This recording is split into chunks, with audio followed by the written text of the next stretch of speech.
আজ আরেকটু হলেই নাতিবাবুর কাছে ধরা পড়ে যাচ্ছিলাম।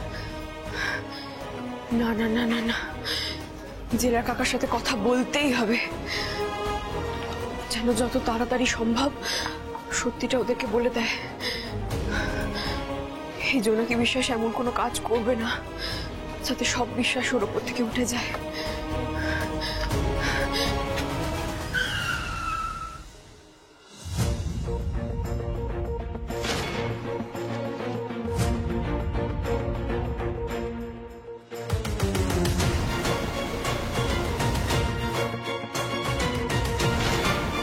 আরে এ তো সেই আরেক উকিল, জ্যোতিকাদির কেসে নাতিবাবুর উল্টো দিকে ছিল না? আমার লানের ক্লায়েন্ট সানি মালহোত্রা একজন বিখ্যাত ব্যবসায়ী সুনীল মালহোত্রার একমাত্র সন্তান। তার কাছে জ্যোতিকা দাসের মতো একটি মেয়ের কি মূল্য বলি?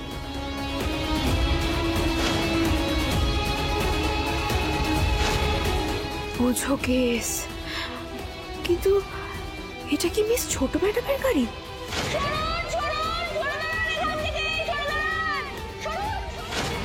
না না না, এটা তো সেই গাড়িটা না। উনি তো নেই ও গাড়িতে, কি একজন বসে আছে।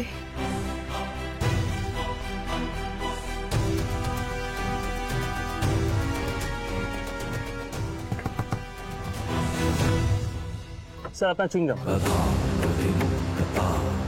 ও, এটা ওই ম্যাডামের বাবা, সেই বিখ্যাত উকিল রঘু রায়।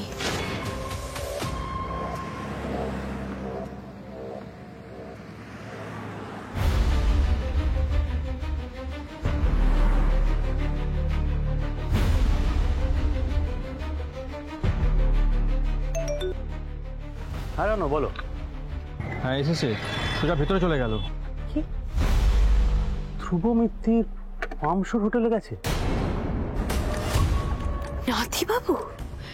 এরা নাতিবাবুকে নিয়ে কি বলছে? তাহলে সনাতন ভূঁইয়ার খোঁজে গেছে জুনিয়র মিত্তি। আর দেরি করা যাবে না, সনাতন ভূঁইয়াকে যেভাবে ওকে রাজি করো, কোর্টে মিথ্যা সাক্ষী দিতে হবে, আর কোনোভাবে জ্যোতিকা দাস যেন বেল না পায়। আশা করি কাজটা কীভাবে করতে হবে সেটা তোমায় বলে দিতে হবে না, রাইট? কোনো সাক্ষী যেন না থাকে। হয়ে যাবে অমৃতা, কোনো চিন্তা করো না। স্যার অব্র বাড়িতে উঠবে। ও হ্যাঁ, জ্যোতিকার কেসটা কার ঘরে আছে জানো? Sir justice Sharma.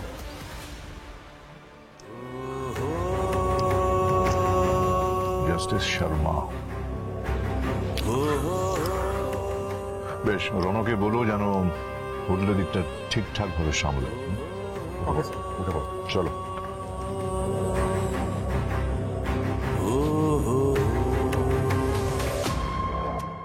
মা চণ্ডী, নাতিবাবু গেছেন সাক্ষী ঠিক করতে, আর এদিকে এরা সেই সাক্ষী ভাঙিয়ে নিচ্ছে। এটা হলে তো নাতিবাবু কেসটা হেরে যাবে। ওদিকে দাদু, এদিকে জ্যোতিকাদি, সকলেই যে নাতিবাবুর মুখ যে বসে আছেন। না না না না না, জোনাকি বিশ্বাস, এবার তোকেই কিছু একটা করতে হবে। নাতিবাবুকে তো হারতে দেওয়া চলবে না। কি করব আমি, কি করব? হোটেল, ওই হোটেলে আমাকে যেতে হবে। হোটেল পামসুর।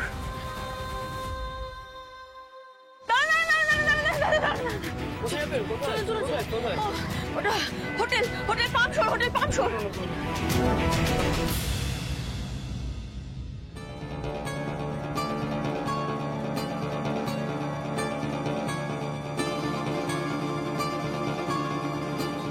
নমস্কার স্যার, আমি সনাতন ভূঁইয়া। আমাকেই বোধহয় আপনি খুঁজছিলেন। নমস্কার, আপনার সাথে 2 মিনিট কথা আছে, বলা যাবে? হ্যাঁ বলুন না।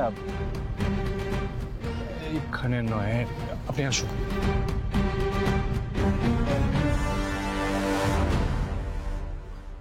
কি ব্যাপার স্যার, আপনি এই দিকে নিয়ে এলেন? এইখানে তো জেনারেলি কেউ আসে না। তাই নাকি? তবে এখানে কথা হোক, ইটস প্রাইভেট। দেখো সনাতন দা, আমি সবটা জেনেই এসেছি তোমার সাথে কথা বলতে, কাজেই কোনো কিছু লোকাবে না তুমি। তুমি একমাত্র আই উইটনেস। তুমি নিজের চোখে দেখেছো সানি মালহোত্রা কিভাবে মেয়েটিকে মোলেস্ট করেছিল। Elaborate। ওই ঘটনা, আপনি কি ওই ঘটনাটাই জানতে এসছেন? একদম। দাঁড়ান।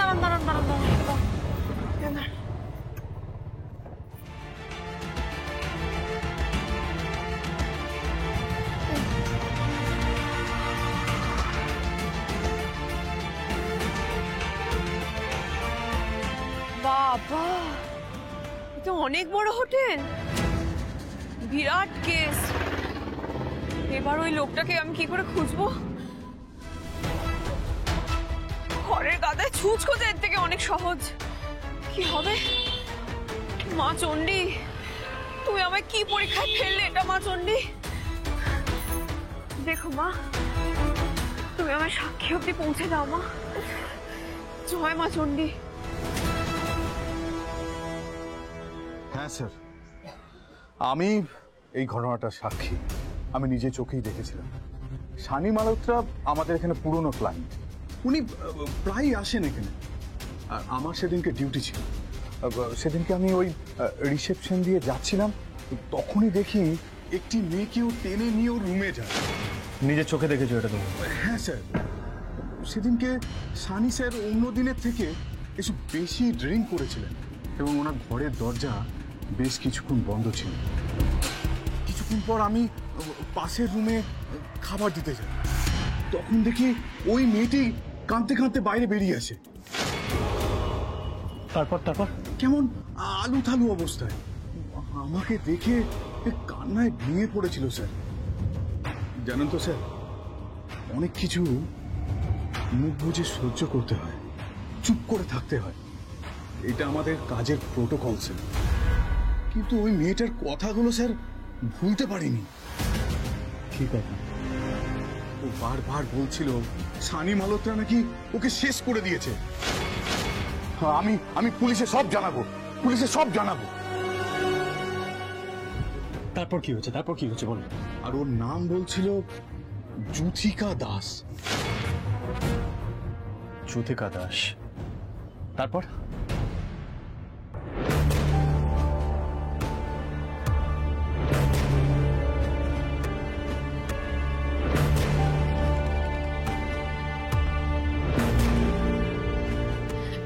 দাদা, বলছি সনাতন ভূঁইয়াকে দেখেছেন? কে সনাতন ভূঁইয়া? চিনি না। বাবা, কি লোক রে বাবা, একটু দাঁড়িয়ে কথাও বলতে পারলো না। কাকে জিজ্ঞেস করি এখন? যাই ওদিকটা দেখি একবার।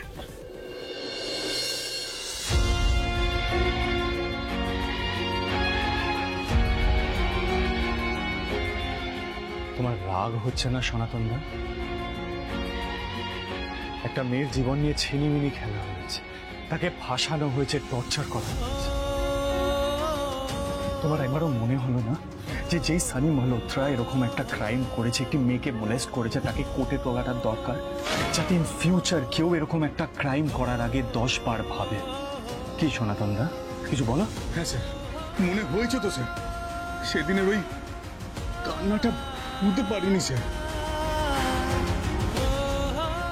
সেই জলের কোনো ভ্যালিউ নেই, গড়িয়ে গেছে। ওই কান্নার কোনো মূল্য নেই কারোর কাছে, কারণ যেই ক্রাইমটা করেছে সে ফ্রি ঘুরে বেড়াচ্ছে, তার কোনো সাজা হয়নি। আর যার ওপরে ক্রাইমটা করা হয়েছে না, যে মোলেস্টেড হয়েছে, তাকে কাস্টাডিতে নেওয়া হয়েছে। কি বলছেন স্যার?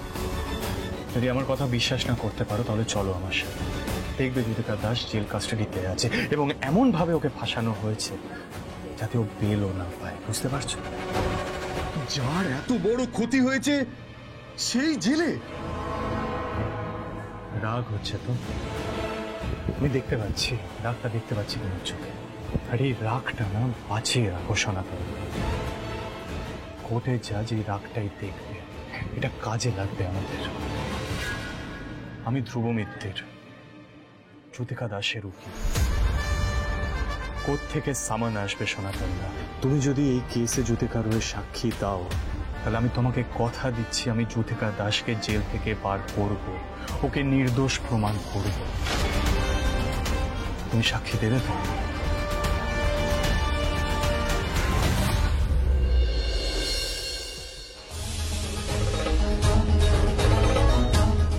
আরে ওই তো নাতিবাবু, গোটা হোটেল ছেড়ে এই জলের পাড়ে এসে কি কথা বলছে।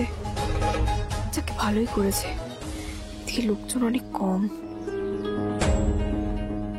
না না, যাওয়া যাবে না, ওদিকে গেলেই আবার জেরা শুরু করে দেবে। আমি এখানেই দাঁড়াই।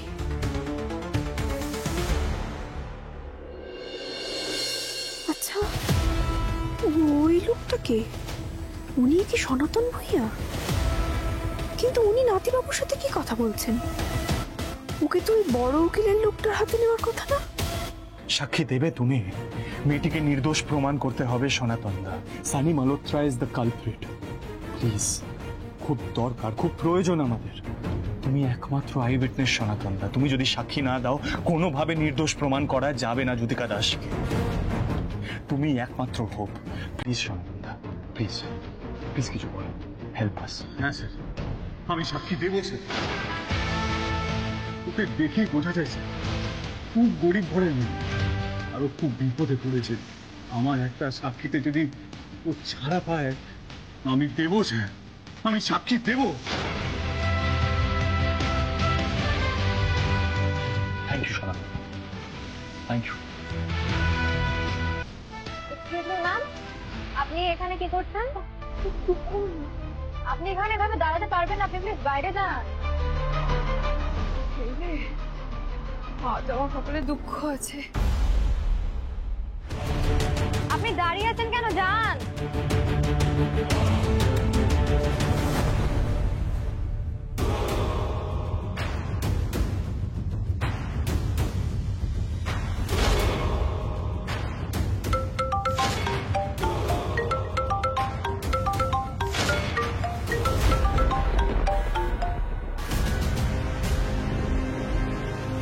হ্যাঁ বলো।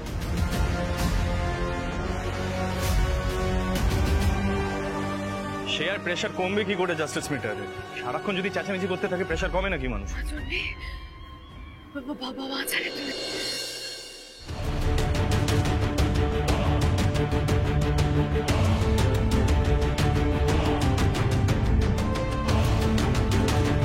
কোথায় গেল? কোথায় গেল? এবার আমি কি করব? এটা তো উকিলবাবু জানা দরকার, নয়তো তো কোর্টে কেসের দিন আরো বড় কেস হয়ে যাবে। কি হবে এবার?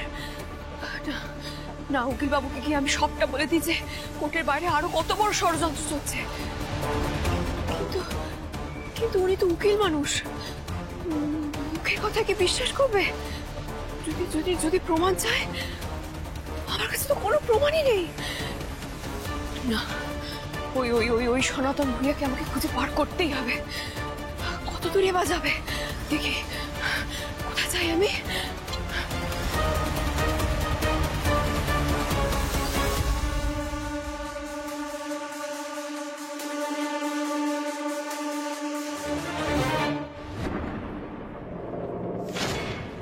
কি সনাতন বাবু, জ্যোতিকার হয়ে সাক্ষী দেবেন কোর্টে? আপনি কে?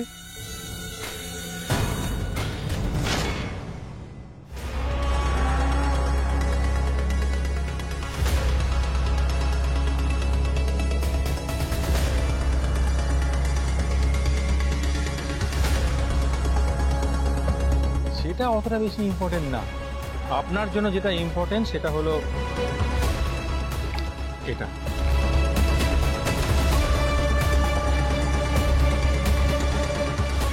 এটা কি? আরে লজ্জা পাচ্ছেন কেন? নিন। না, আপনি দেখছি খুব স্লো সনাতন বাবু। আমার বাড়িতে যদি আপনার মতো অসুস্থ স্ত্রী থাকতো না, তাহলে আমি টাকাটা নিতে দুবার ভাবতাম না। আপনি আবার আপনি, আরে চিকিৎসার খরচ কম নাকি?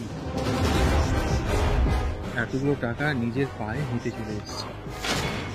সাদা লক্ষ্মী পায়ে ফেলতে নেই। কিন্তু কেন? আপনি এমনি এমনিতে এতগুলো টাকা? আপনি দেখছি অতটা বোকা নয়। একটা ছোট কাজ করতে হবে। জ্যোতিকা দাসের কেসে উইটনেস হয়েছেন, সমন আসবে, কোর্টেও যাবেন। কিন্তু কিন্তু কি? যা যা দেখেছেন আপনি সবটা ভুলে যান। মানে আপনার বয়ানটা উল্টে দিতে হবে। বয়ান বদলে দেবো? এটা তো অন্যায়। মানে এত চাপ নিচ্ছেন কেন? ন্যায় অন্যায় দেখার জন্য রঘু রায় আছে তো। রঘু রায়? রঘু রায় নামটা ভালো করে মাথায় ঢুকিয়ে নিন। বড় উকিল, উনিই লড়ছেন কেসটা, আর এই টাকাটা উনিই পাঠিয়েছেন। আজ পর্যন্ত একটা কেসও হারেনি, এটাও হারবে না। এক্ষুনি ধ্রুব মিত্তিকে যা যা বললেন ঠিক তার উল্টোটা কোর্টে গিয়ে বলতে হবে। আমি যদি না বলি? বুঝতেই পারছেন আপনার সব ঠিকুচি পুষ্টি জেনে তবেই এখানে এসেছি। না বললে কিছু বলার মতন অবস্থায় থাকবেন না। মনে থাকে যে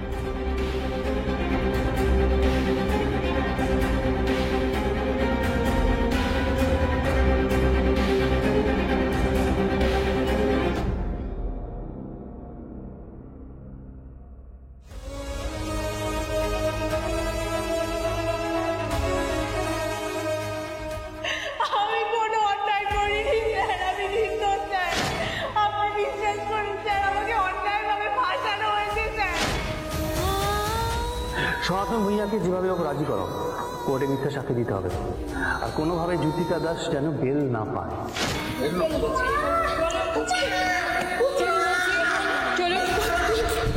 আমাকে ছেড়ে যেও না মা, আমাকে ছেড়ে যেও না মা, আমাকে ছেড়ে যেও না মা, আমাকে ছেড়ে যেও না মা। এই তোমার বিচার মা চণ্ডী? সব সময় যাদের ক্ষমতা তারাই বেঁচে যাবে? পয়সার এতটাই জোর? ওই লোকটাও টাকার কাছে বিকিয়ে গেল। নাতিবাবুদের মতো দু একজন মানুষ তো আছে যারা আমাদের মতো অসহায় মানুষজনদের পাশে দাঁড়ায়, আর তাদেরই এইভাবে হারানোর প্ল্যান করা হয়। কিচ্ছু জানতেও পারলো না নাতিবাবু। কালী লোকটার ভরসায় ভরা কোর্টের সামনে সওয়াল জবাব করবে নাতিবাবু। ছি ছি ছি, আর সবার সামনে হাসির পাত্র হয়ে যাবে। না না না না না না, এইভাবে নাতিবাবুকে হাঁটতে দেওয়া যাবে না। নাতিবাবুকে এবার সবটা বলতেই হবে। তাও এমন একটা কেস নিয়ে ফেলেছো যে মক্কেলের কোনো স্টেটাস নেই। তো কার এগেন্সে যাচ্ছ? রঘু রায়ের এগেন্সে। একটা বিনে পয়সায় কেসের জন্য তুমি তোমার রেপুটেশনটাকে নষ্ট করছো কেন? না বাবা, কোনো দরকার নেই। সব শুনে নাতিবাবু যদি আবার খেপে গিয়ে ওই নাম করা উকিলের বাড়িতে গিয়ে ঝামেলা করে আসে, সেটা জানতে পেরে জজ সাহেব তো আরো রেগে যাবেন। তারপর পুরো কেসটা জন্ডিস হয়ে যাবে। আমাকেই কিছু একটা করতে হবে।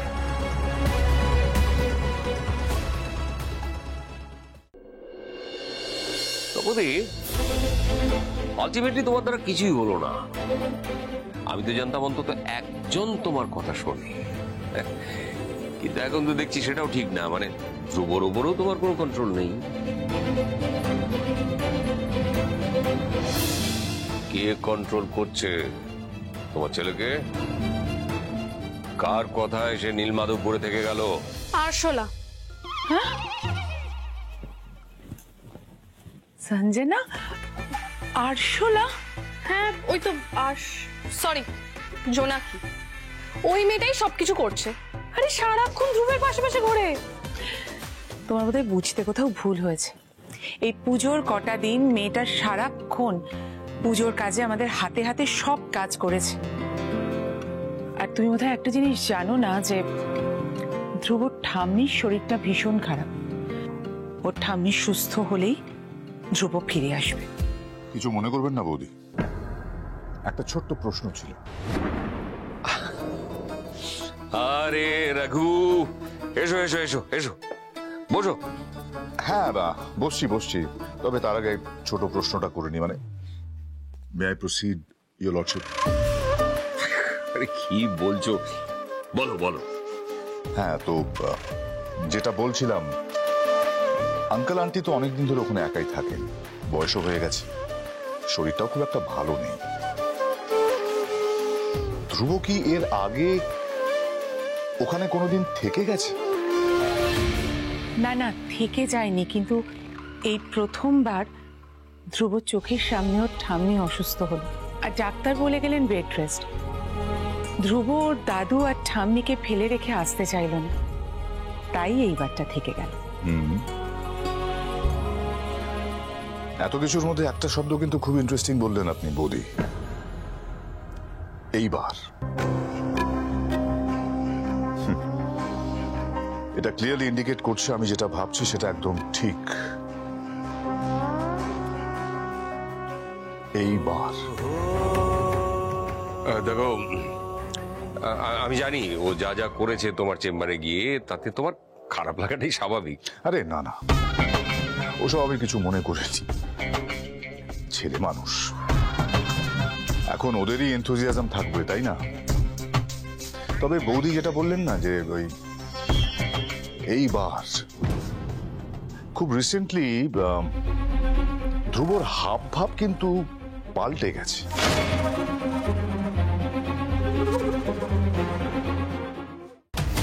ধ্রুবর হাব ভাব বদলে যাচ্ছে, এটা খুব স্ট্রং স্টেটমেন্ট রঘু। হ্যাঁ, আজকাল ও যা করছে আমি সবটা মেনে নিতে পারছি না, কিন্তু তুমি যখন কথাটা বলছো, বলি তো এলাম।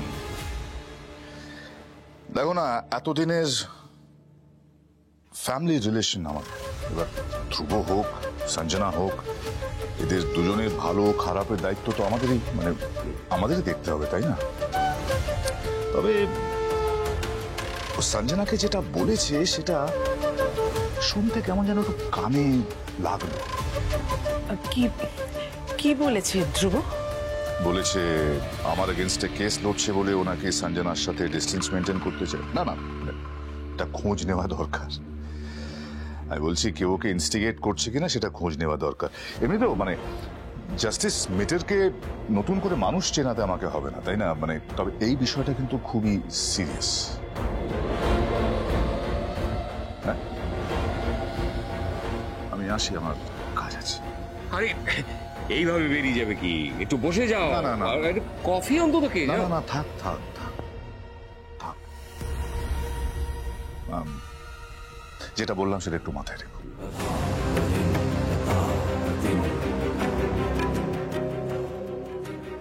আসছি বৌদি, চলো সঞ্জনা।